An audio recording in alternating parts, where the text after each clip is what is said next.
Game of Thrones is best known for its complex array of characters. Here are the 20 best in the show's history. Despite Game of Thrones' divisive ending, the HBO show is still one of the most culturally impactful TV stories ever crafted. The first 7 seasons see Game of Thrones ranked as one of the best TV shows of all time to this day. The impact the show had on modern pop culture is so vast that several fantasy shows try to be the next Game of Thrones, with some even still vying for that title. That includes some Game of Thrones spin-offs, which continue trying to reach the lofty heights of the original series. Oftentimes, shows fail to rival Game of Thrones, primarily due to the latter's best aspect, its characters. Yes, Game of Thrones had a soaring budget, epic battle scenes, political intrigue, forbidden relationships, love stories, comedic moments, and violent drama, but these things only succeeded due to the characters at the show's center. While it would be impossible to rank every single character in Game of Thrones, given the show's immense scope, 20 stand out as the fan favorites. These characters are not necessarily the most morally good, either, as even the most deplorable people can be outstanding characters. Be they heroes or villains, here are Game of Thrones' 20 best characters, ranked. Bronn? Sir Bronn of the Blackwater is as low as this, despite being an excellent character, as there is less substance with him. If Bronn can be described as anything, it is comedic relief. He is a competent warrior with a tongue as sharp as his sword, but, from his introduction in Season 1, his scenes skew on the funnier side. This remains throughout Game of Thrones' entirety, even in its bleaker final seasons. Just how funny Bronn is, the dynamics he has with characters like Podrick, Tyrion, and just about anyone else, for that matter, and Jerome Flynn's performance allow him to crack the top 20. If there were more dramatic heft to his character, he would be higher. As he is, though, the sheer enjoyment of Bronn's presence allows him to rank as one of Game of Thrones' best characters, just in 20th spot. Jorah Mormont. Like many others in Game of Thrones, Jorah is a complex man who was exiled from the Seven Kingdoms for selling poachers into slavery.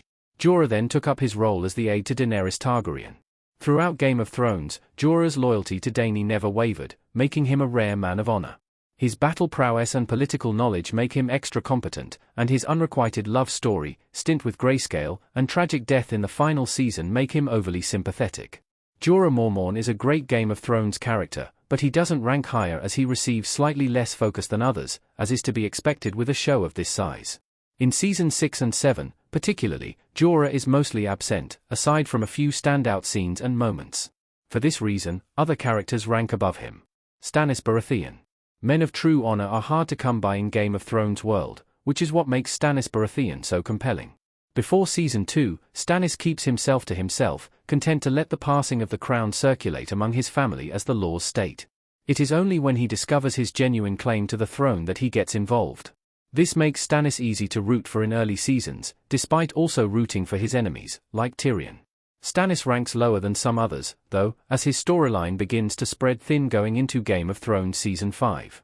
These later plots do involve some compelling aspects, regardless.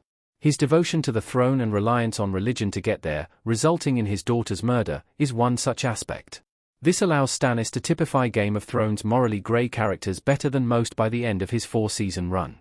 That said, his ending is admittedly abrupt, and Stannis simply doesn't have the compelling longevity of others to rank higher. Robert Baratheon. Robert Baratheon has one of the shortest roles on this list, appearing only in Game of Thrones Season 1.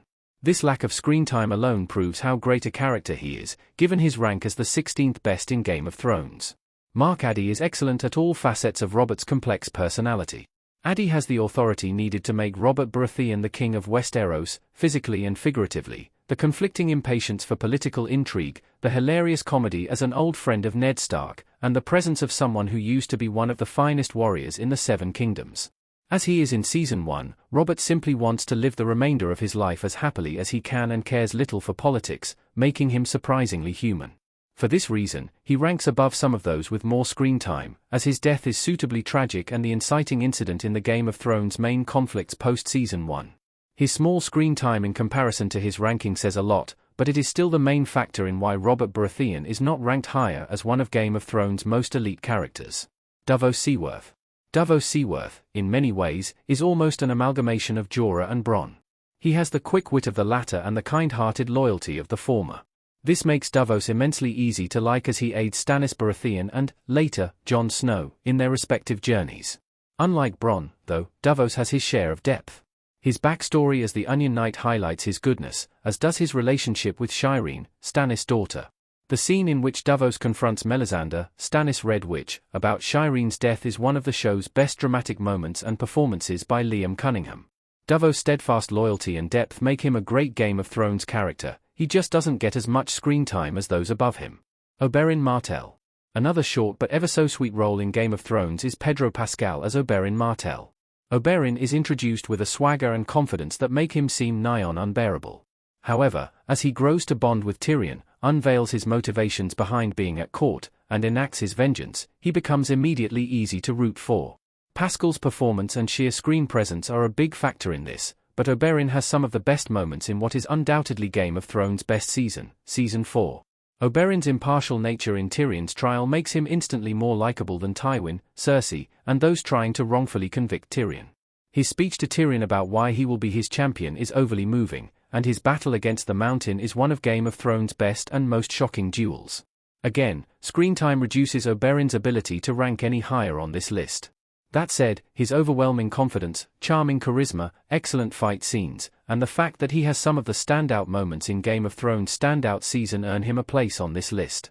Joffrey Baratheon. Joffrey is proof that the best Game of Thrones characters are not always the nicest. For over 3 years, as the show's first 4 seasons aired, and even long beyond that, Joffrey Baratheon was perhaps the most hated TV character in history. What ranks Joffrey this high, though, is how much audiences love to hate him. Jack Gleeson was impeccable in making audiences loathe Joffrey,